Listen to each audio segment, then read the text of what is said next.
canceled that mandatory Easy Pass program that it's being implemented. First of all, what is this program and why are you not happy about it? Okay, thank you very much. I must first of all say that unfortunately the statement was issued without the broader consultation of the membership and the association.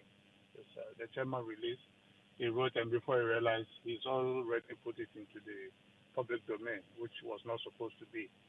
Now, if you look at the COC and the Easy Pass or the conformity assessment program that the GSA seek to introduce, is something that has existed for the past 2 years, and therefore they are trying to enforce.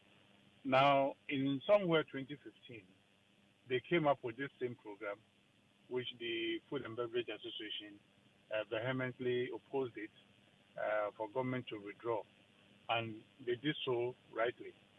But they came back. The issues that we raised that will create more problem for importers and exporters were rectified.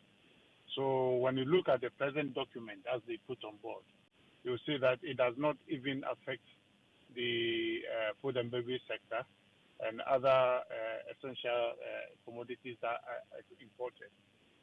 But what they seek to do is to ensure that whatever that we export out of this country really meets the standard of conformity or the assessment that the importing country is requiring. Very often when we do an export, it gets to the destination and they are destroyed or they are re-exported back into the country.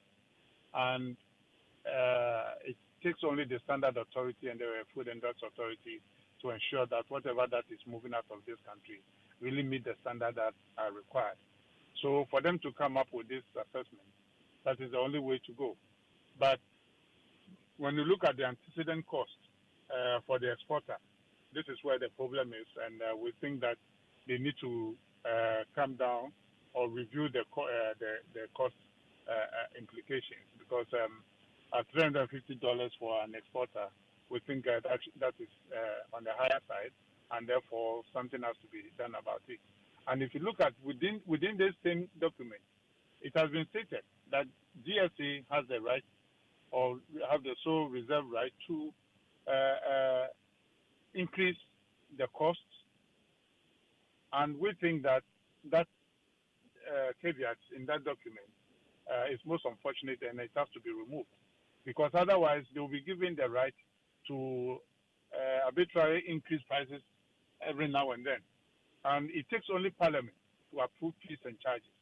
So therefore, GSA has no mandate and has no authority, even though they have that authority to do that. They cannot increase prices the way they want, except that it has been approved by Parliament. Then they can go. And by doing so, they need to engage stakeholders and then agree with them the reason why they need to increase. Otherwise, there will be no increase at all. So for that caveat that they put in that document, that is where we need to look at for them to remove it. So we are going to push them to do that.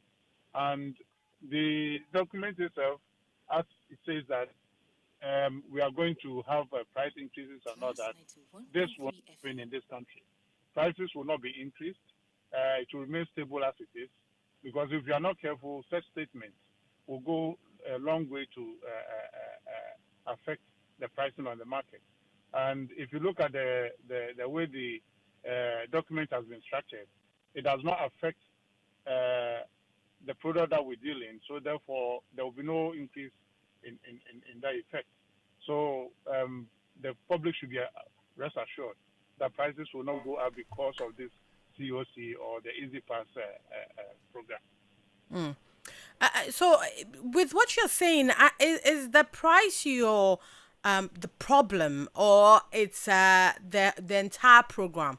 Because I'm asking because the according to the Ghana Standards of Authority, the Easy Pass program ensures the fast track clearance of all goods on arrival in Ghana and ensures the protection of the consumer and the environment, as well as preventing the importation of unsafe, substandard, and or counterfeit goods.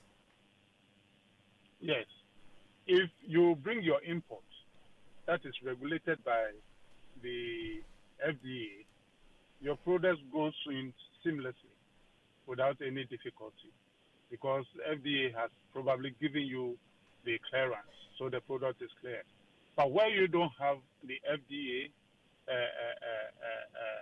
clearance and the Ghana standard also come in to check whether the product has been approved or not. If it has not been approved, they pick it up to ensure that you go through the necessary documentation to be able to clear. But it's not every product that comes through the port that is going to fall under the easy pass.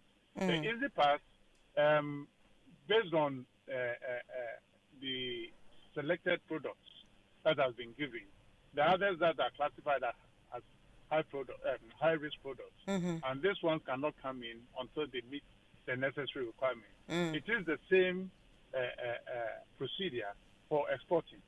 So therefore, whatever that is coming in must be ensured that the assurance has been met, and therefore it will not be a duplication of the FDA doing this and then the Ghana standard also doing the same thing.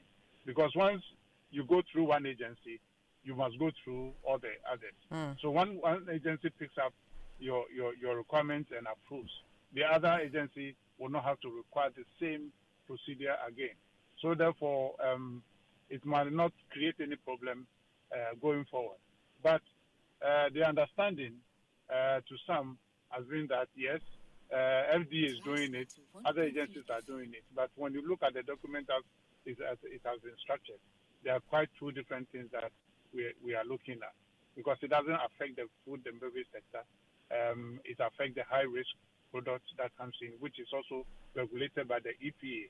Because when you bring in certain products, as it is now, we are putting up a program that will ensure that everything that comes in that affects the environment will then have to go through certain routine to ensure that once the product expires its usage, the residue or the end product will be properly be disposed and then recycled according to the way it's supposed to be.